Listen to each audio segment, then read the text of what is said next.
You're listening to the AFTERBUZZ TV Network, now the largest new media platform on the web, and your number one source for after-show entertainment. Very good, Dean. Johnson.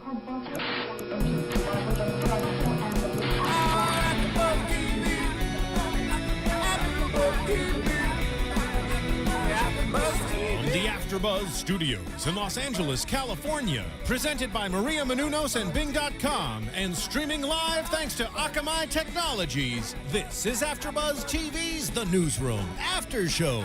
We'll break down tonight's episode and get you all the latest news and gossip. If you'd like to buzz in on tonight's show, you can buzz us at 424-256-1729. That's 424-256-1729. And now, another post-game wrap-up show for your favorite TV show. It's AFTERBUZZ TV's The Newsroom After Show. Hey guys, welcome. I was waiting for the music to start because it's not epic until it starts. Hey guys, welcome to another episode of the AFTERBUZZ. Bing is for doing, and we're doing another AFTERBUZZ of TV's The Newsroom. And it's season 1, episode 9. I'm new at this, and I am Kristin, Carole, and I'm joined in the studio by Kendra, Kabasele, Sarah Mendoza here. And then, of course, we have our lovely other co-host who's in Texas right now on the phone with us. Hey, Kellie. Hi, everybody. Glad you could join us. Oh, me too. We miss you in studio, We do. Oh, I know. This is such a crazy episode. It really is. No, it's the continuation. It's the Blackout Part 2, the mock debate. And it starts off, as we saw last episode, that the entire newsroom goes completely black because the power goes out. And it's right after Mackenzie asks, am I doing the right thing? Because they have Sandy, who's going to show more of her tweets with Anthony Weiner. And they're all very hesitant to do that. That is not part of Newsroom 2.0. And the power goes out right when she's asking, am I doing the right thing? And then it continues where she goes in there and they're all in a panic. Will comes in and goes, the power's out. Right. So she takes it as a sign from God that, no, she's not doing the right thing. She shouldn't be reporting this like entertainment type of news rather than reporting actual news. And she kind of takes the opportunity then to say, all right, guys, we can do this. We're going to put on a real newscast. We're going to go downstairs and we're not going to, we're throwing out what we were going to do with the rundown with, Anthony Weiner and Casey Anthony and whatever. And she takes that opportunity, or she was trying to at least, get back to the Newsnight 2.0 mantra. Exactly. And if the power is out in the building, they're going to go and they're going to do it outside, and they're going to bring a camera and microphones. And she has this big, lovely Aaron Sorkin speech going on. Right. until her mission to the lights civilize. until the lights come back on, right? Exactly. She said, I said the power going out is, oh, son of a bee. Yeah. Because just as she's riled everybody up and everybody's excited, they want to get back to Newsnight 2.0 and their mission to civilize, all of a sudden they're ready to go and the lights come back on. So they're not meant to civilize. Right. No, they're not. Now they have to go on and do the pre-tape with Sandy talking about the steamy sexting and tweets that's going on with Anthony Weiner. Exactly. And continue their Casey So Anthony close coverage. to taking it to Fox. Yeah, exactly. All because they have higher ratings anyways. Right. So they were going to go and do that, and of course they have to go back to what they deem as selling out, which is something that makes them all very uncomfortable. And you can just tell in the newsroom nobody wants to do that. No. That is not something they planned at all. Sandy was so annoying to me. It's obvious. She just wants to be famous. Like she probably never really cared about that relationship. No. She's just a sexting little diva who wants to use that to, be all over the tabloids and the media and be on TV and talk about that affair. It's not coming from a good place, and we see that a lot in our actual news. So they actually brought that to light in this episode. Yeah, and that they're just doing it so that they can get back to what they think is the most important thing, which is to these debates, and kind of bringing that back around. And the ends justify the means, and their end is to get this debate going with the Republican committee. And what do you guys think about that? Do you think it was a good thing for them to go through with the Anthony Weiner and Casey Anthony trials in order to get this debate, which was built up where, as we found out, doesn't even work out for them. Well, I think they're doing what they have to do. They're being forced to do this so that ratings will, not dip again, because people are turning the channel because society nowadays wants to see that kind of thing on.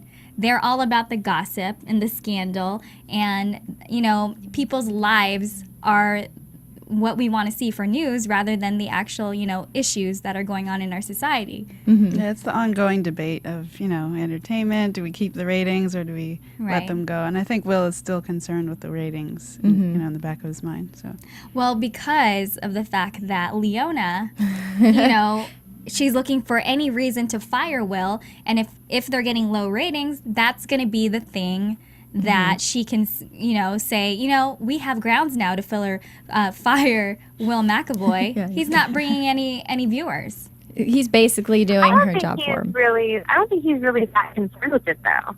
I don't think that's right. I think his focus is more on getting that debate. And because he wants to make a difference and change the way these candidates are questioned. And it goes back to the Newsnight 2.0, like changing the way news is done. And I think that means more to him than actually the ratings as far as Leona is concerned. They needed the big ratings in order to get these people to have the debate on that network. Not necessarily much to do with her and firing. I don't really think that's on the top of his list right now. And then if he's not there, they can't do the debates the correct way because nobody can interrogate these candidates like Will can. You're right. It's more about the debate than it is the ratings. But I think, at least you can see that Mackenzie's concerned with it. Well, as you saw when the guys who came in there, the ones that Will knew that were in charge of the debates on where they were going to put it, immediately when they sat down, Will and Mackenzie go, you noticed our ratings have been up. And they're like, oh, yeah, we almost pulled it for another network. So that was an important part for them because they don't want to put a huge debate on there on a network that's not getting any ratings. They're going to give it to somebody else. Give it to... what's her name? And now I'm Nancy Grace. Yeah, they said that. We almost gave Nancy Grace the debate based on the Casey Anthony trials. Right. So you don't want something like that happening. No. So and that goes back to, all the things that we deal with in entertainment, whether it's, when you're passionate about something and you want to do something a right way, I mean, it begs the question, unfortunately, being, passionate about something and having a drive and fully doing what you believe in, when you're working for someone else, you really don't have that luxury to go all the way. There are too many factors you have to take into consideration. And it kind of puts, the journalistic integrity on the line because you're not really going with your gut, you're going with what you kind of have to do to appease these people that you work for. So it's a very fine line that you have to walk in order to still uphold your reputation as a serious journalist, and also having to give in to the ratings and the buyouts and advertising and all of that. Right. Absolutely. So he gets these debates, and they come in there, and the entire newsroom had worked really hard. They had sweatshirts made with names on there. Kind of smiling at that. They had rehearsed for 2 months. Did their mock debates even while they're at the bar. Trying to practice for this. I really like that Jim was Michelle Bachmann. I don't know why. That cracked me up the most. So they go up there. But I mean, what do you guys think about it, though? Would you, as a voter, if you were to watch a debate in the style that they wanted to do that, I mean, that was harsh to watch, even the mock debate. I mean, is that something that you as a voter would want? Somebody like your candidates, because it is pretty much a little bit of an interrogation. Right. I don't mind it if it's done on both sides. I say interrogate both aspects. You can't really have a mock, obviously, debate if it's just Obama One-sided. against himself. Right. But you can have, then have an interview followed up maybe that way. And I think then it becomes a newscast that's supposed to be not one side or the other. Otherwise, it does look like he is just attacking the Republican side. Right. Which, as we know, he's a registered Republican and all that, so he doesn't mean to do that. But it comes off that way when it's only one-sided like that. I like the idea of making people accountable for what they're saying. When you're on a campaign and you're giving all of these speeches and you have these speechwriters that are writing all of these well-tested positive phrases to say to get people on your side, I think it wouldn't be necessarily a bad idea to hold people accountable for that. Remember on this day when you said this? What does that mean? And to put those ideas in the minds of the viewers. Right. You know, because these people are going to be running our country. Why is it so wrong to ask those hard questions? Right, and I agree. As a voter, I would want the hard questions to be asked. I saw more of the style in which those questions were being asked, because when you watch political debates, I feel like people do go there. It's just a little bit more.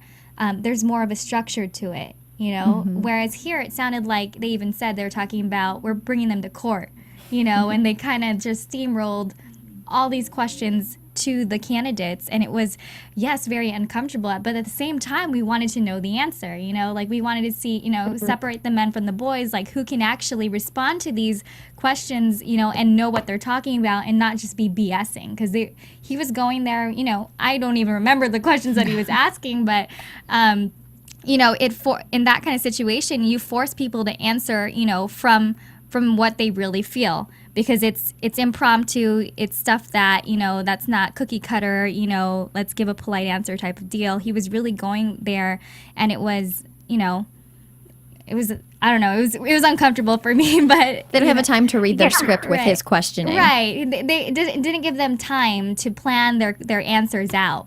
So it really was that lawyer, you know, talking to the guy on the stand. Do you think that Will kind of steamrolled over them? Questions about things that they had already said, though, right? Sorry, what was that? Like statements that they had already made. They were basically asking questions about statements that they had already made. Isn't that kind of what he was doing? Yeah. Yeah, what I heard was that the questions they were asked, or in the way that they responded, was in a way that, you know, they observed previous debates, previous interviews, and they took from those previous interviews, you know, what they thought the candidate would answer, and that's how they geared their questions with a debate.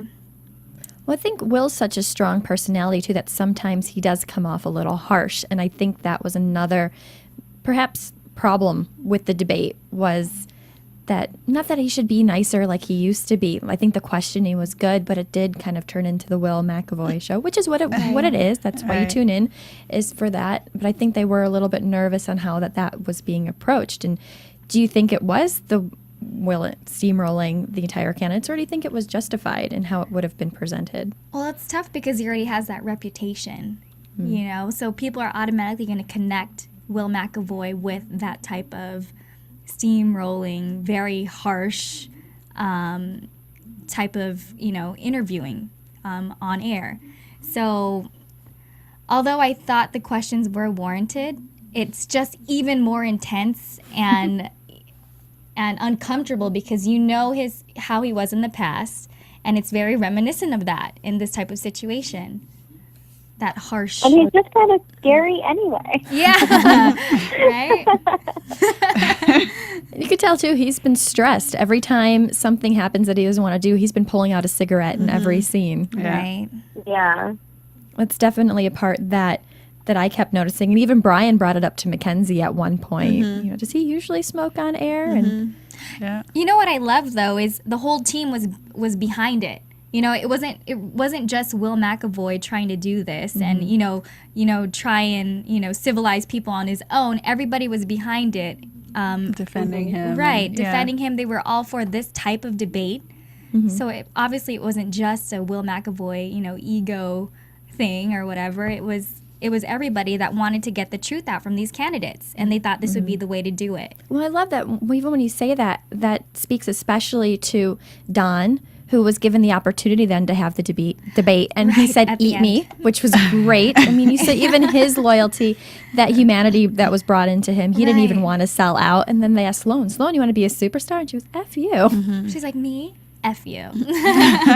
But yeah, I got nervous for a second with Jim, because you would think that if it was going to be anybody that would sell out right there, it probably would have been him. Or Don. Don. Don. Yeah, Sorry, I was like, wait, not I'm thinking Jim. of Jim again. Sorry, Don. Yeah, that was nice to see him Yeah, support. and they all stood up for him. Yeah. Well, them. I think also because Will had kind of had a little talk with him about, which we'll get to a little bit later, about certain flowers Some that were shady sent stuff. there. But I think Don is starting to feel a part of, you know, Newsnight family again, even though he's at the later shift that way. Yeah, I was I like, think that was, weren't you leaving? yeah. Didn't you have another show? He was to do? supposed to leave like a year ago. Yeah. He stuck Right. around. And he stayed around. The whole season. There's Then you have another newscast to do. And sometimes when you lose, it actually brings people closer together. And I thought them actually losing the debate helped bring Right. back 2.0. It brought back the fire inside of all of them to get some stuff done. They're all struggling together to put on the 2.0. And it gets back to all the reviews that we had talked about earlier on how this newsroom can't be picture perfect all the time, and it wasn't. We saw today they all struggled with something they wanted to do, and their version of it didn't work. I feel like it's never been picture perfect, though, with all the episodes. There's always been something that's gone wrong, either in the newsroom or within the characters themselves or in their relationship with each other. It's always been a bit of a fiasco in some way, which has made it interesting. Yeah. Exactly. And tell us what you guys think if you hop onto iTunes and rate and comment. We want to hear from you. Do you think, this brought them closer together? Do you think the debates, were correct to pull out from this TV show? Or do you think they should have gone on there? And tell a friend and make sure you rate and comment. We do read those, and we try to, we love hearing what you guys have to say about the show, and rate and comment. We always appreciate it. And there's only one episode left, so let us know what you thought of the season. And Exactly. let us know what you thought of the the sweatshirts too. Exactly. And with the sweatshirts, I loved, that Maggie wanted Will to say so badly to ask Jim Bachman about, what does God sound like? Yeah. Since last episode, right? Exactly. They were talking about that, yeah. Yeah, they brought it up again this one. Yeah. She was so disappointed that they didn't even get that far in the Right. debate. So let's go into Mackenzie, Will, and Brian, that little love triangle we have Goodness. that just keeps going Exhausting. on. I It is love very the exhausting. therapy sessions that Will's in with all these Yeah. episodes. You can see his struggle as he talks to, what is the therapist's name? Oh, I forgot. Kelly, do you know? I can't remember. It's Dave Krumholtz is his real name. Exactly. Well, So I just love it because he doesn't open up to too much people in the work environment. But with this therapist, he's able to just, be vulnerable and, even run there, on emergency, like we saw last episode, just to ask a question because he's feeling insecure or he has some sort of anxiety about something. And he can go there for his safe haven and be imperfect and ask the question and get an opinion from someone rather than having to appear like he always has it together in the newsroom. it's helpful for the viewers too to hear the therapy session so that we don't have, they don't have to spell it all out. Will doesn't have to tell us everything that, was going on in the background. So Yeah. it's just nice to hear kind of the insight from the therapist and to know what's going on with Mackenzie. Right. Exactly. And we find that, we already know that Will's been struggling with it, and he's trying to forgive her, and he's looking for answers, and even help me, Rhonda. Yeah. That was We find that's a I little guilty think reading he pleasure. actually might have got some answers tonight because it was a very powerful scene. And it's funny because he's even like yelling at the therapist. He's like, I know this already. I know what you're saying. I know that part of it, you're even right about it. I know I have to forgive her. I know I have to do all of this.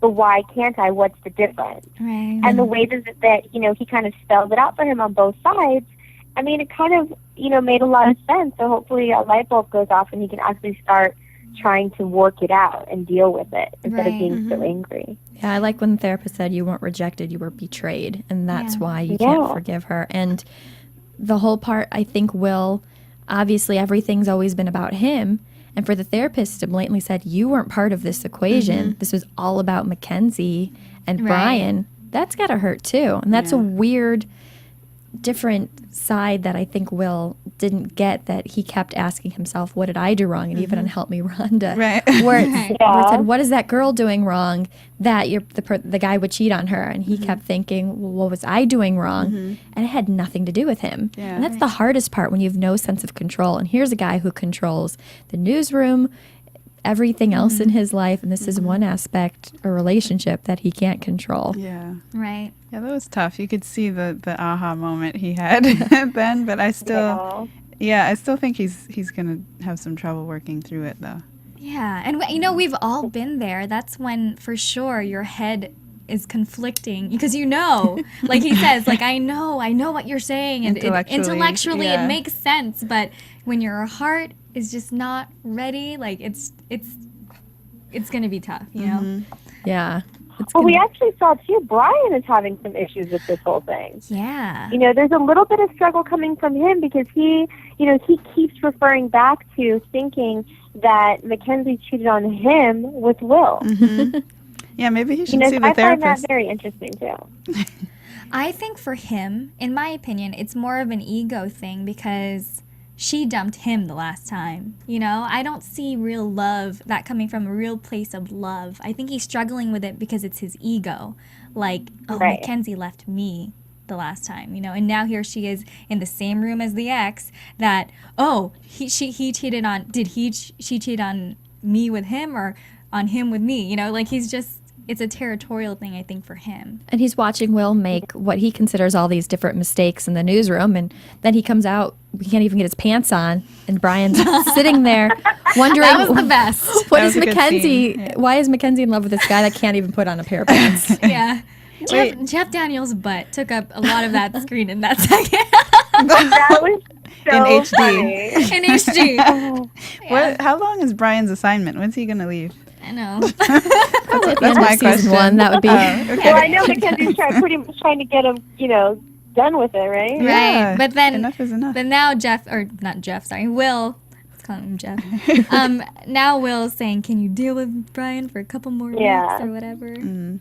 Yeah. So- You have to have him in for the final episode next week, That's true. just You to know, finish that triangle. Mackenzie's been doing well, though, having both of them in the same vicinity. You know? If that were me, I don't even know.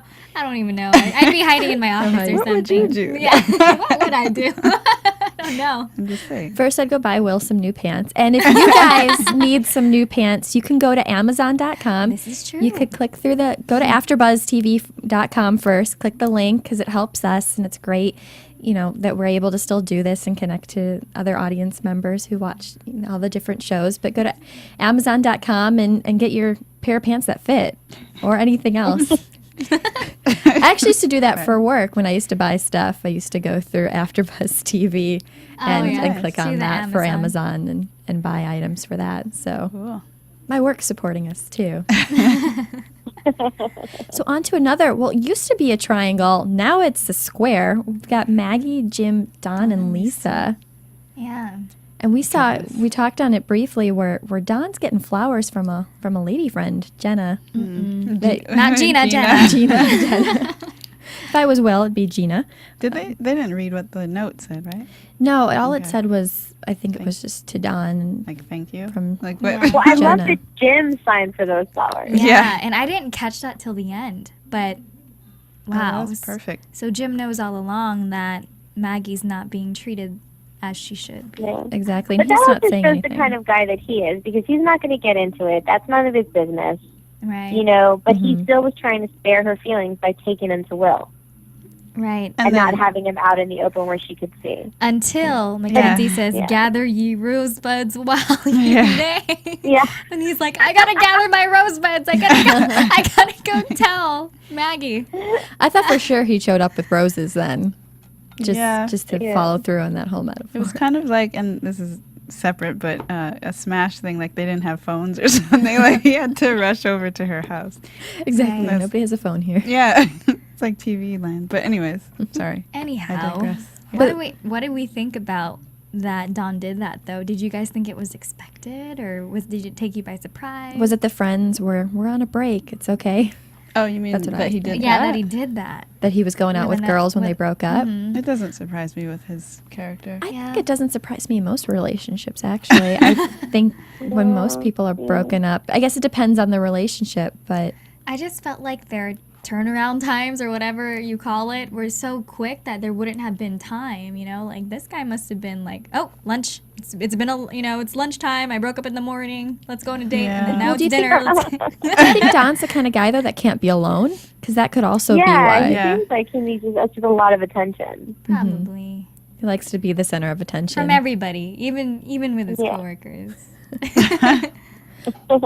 And then we find out at the end that Don does tell Maggie about the flowers. Do you What do you guys think of that? I wonder what he's saying. It's all. They just played kinda music over I it. know. B-roll, I wanted to hear what he would say to her. Outtakes, but But we yeah. I mean, it was guilt. You know, I think if he hadn't been caught, I don't know if he would have said anything. No. You know. probably I don't not. think so. I think because he knew that Jim was, at that point, he knew that Jim was going to say something to her, and that's why he rushed over to the house or whatever. Yeah. Jim Then he's had like, the oh upper crap, hand. I got to come clean because this is about to happen. It's about to Exactly. go He down. probably feels at least I can be honest with our relationship if it's going to end on that, or at least maybe he's trying to let Maggie go in sort of in a certain way because Jim did come over and wanted to talk to Maggie. Yeah, that was uncomfortable. The Yeah, and poor the Lisa. interruption, Yeah. the Lisa thing. Lisa had a rough episode. Yeah. Ugh. Poor Lisa, seriously. Yeah, what happened with the whole That's embarrassing. abortion thing? That just- That came out of nowhere Yeah. a little bit. Well, and- but I was saying I thought maybe that she was speaking about herself. Maybe she was carrying Jim's child, and she was, and maybe I went on. That'll a be the tangent. cliffhanger for then I the next got all episode. like, oh Well- my God, Kendra, that could be it. No, But- because it sounded like she was saying, well, maybe, she was so passionate about it, and to not be close friends with Casey Anthony. Yeah. It could be that, or maybe it could be that she herself was an abandoned child. I don't know. We can make whatever Yeah. story up. Lisa's She backstory. wasn't wanted by her mother or whatever it might be. So many patients for that therapist. I in the know, cast. seriously. I mean, it could just be as simple as she was saying, that could be something she honestly does feel passionate about. Maybe she, knew people that more than just, going to school with Casey Anthony, but more girls that were in those situations, or maybe she's had an abortion before. And the way that people, that's a really touchy subject too. And just like, they've got into religion a little bit, now they kind of touched on that.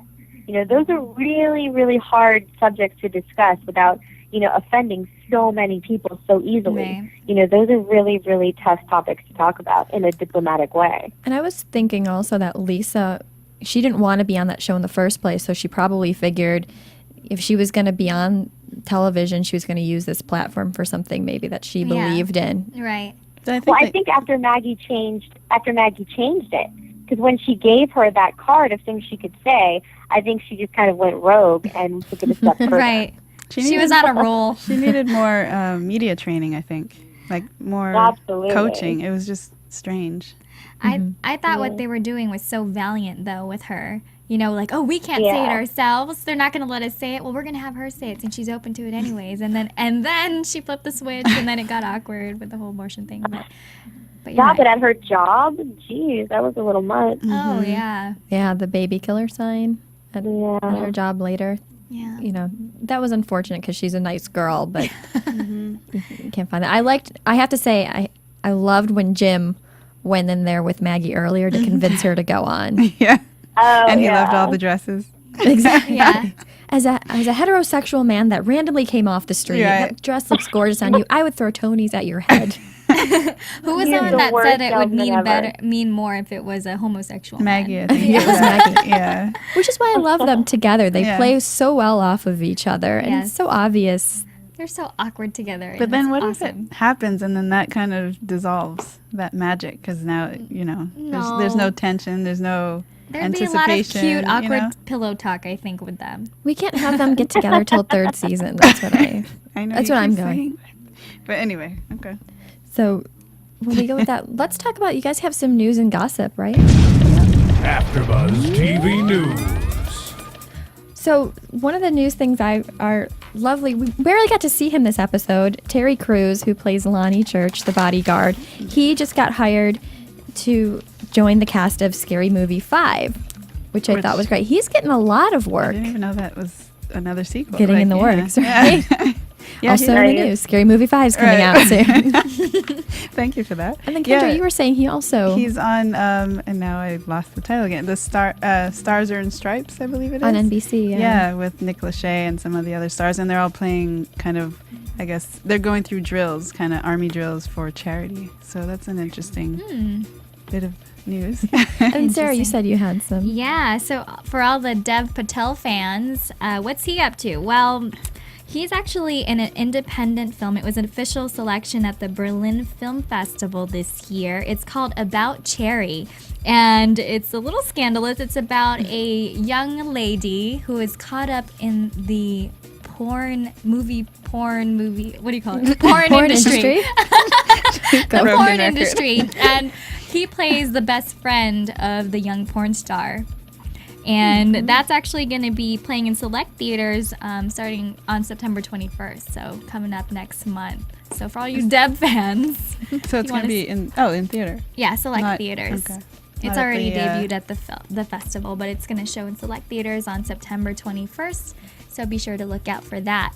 What else are our newsroom peeps up to? Well, Olivia Munn, she's showing her funny side on a comedic YouTube parody that's gone viral. I think there's over 2 million hits right now, and it's called Ghost, the word for breast, but it starts with a T. And it's basically starring Olivia Munn and her pectoral region.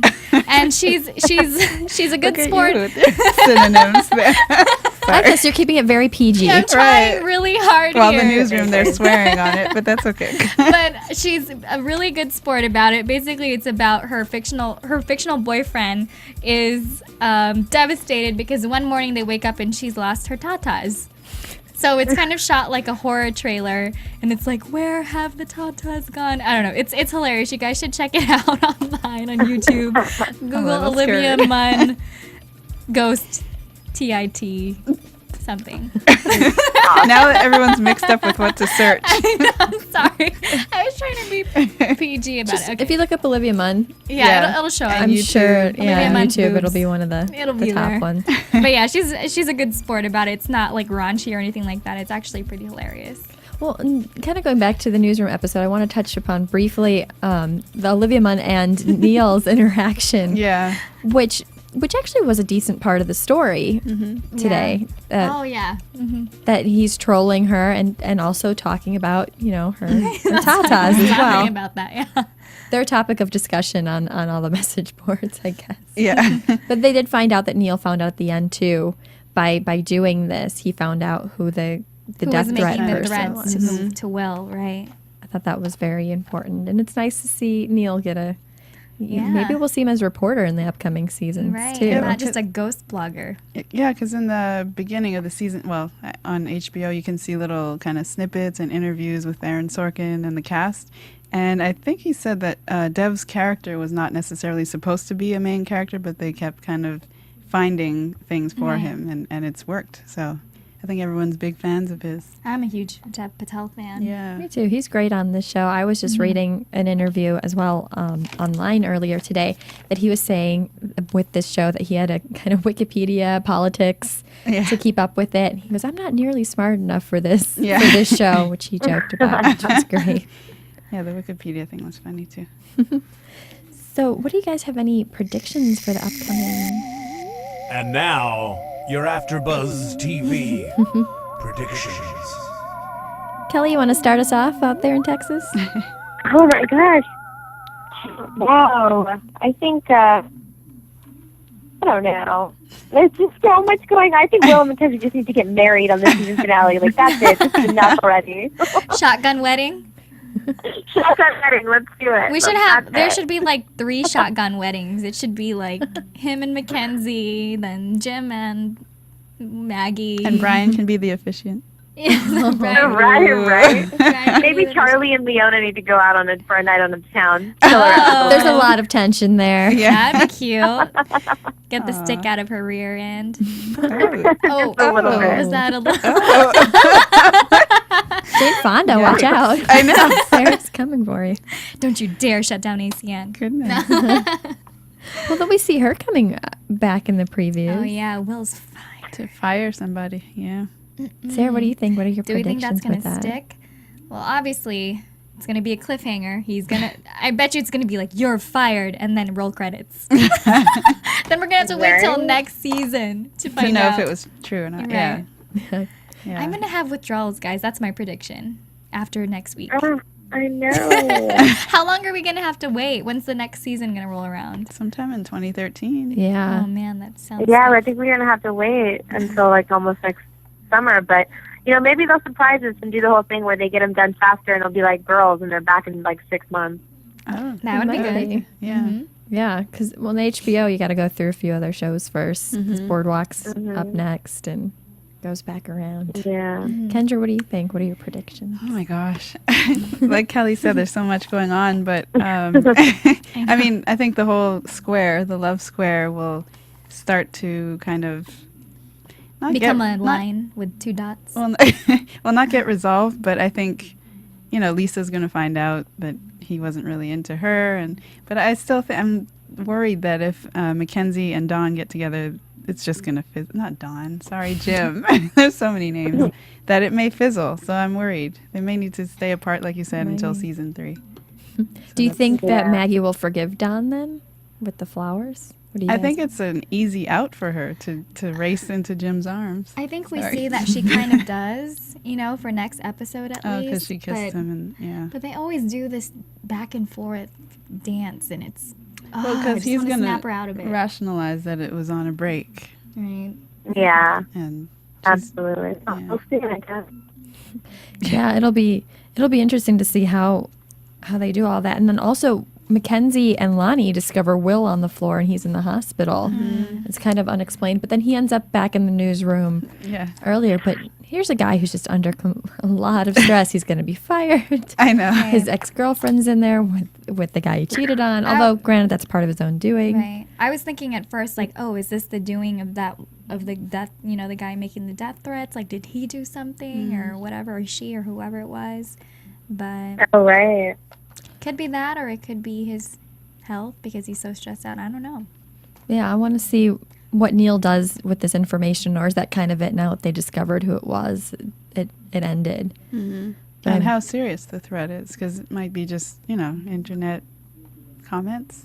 Yeah, because he told Neal online to stay away from that. That's my hack. It's like, what do you mean it's my hack? It's like, well, I'm the one, Will equals, dead. So we have to see how much that comes into play. Although I hope they keep Lonnie around either way, because he's a fun character to watch. Yeah, he's good. Well, thanks you guys for tuning in for another episode of AfterBuzz. Yes. And you can follow me, Kristin Carole, at TheFan2C on Twitter. And I'm at Kendra Kabasele. I am at Sarah with an H Mendoza.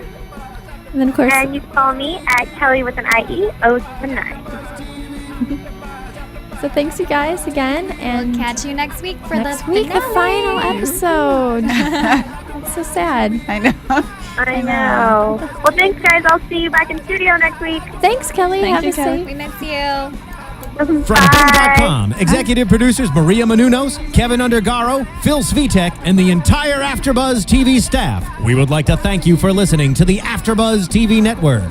To watch or listen to other after shows and post comments or questions, be sure to visit AfterBuzzTV.com. I'm Sir Richard Wentworth, and this has been a presentation of AfterBuzz TV. Buzz you later. The views expressed herein are those of the hosts only and do not necessarily reflect the views of AfterBuzz TV or its owners or principals.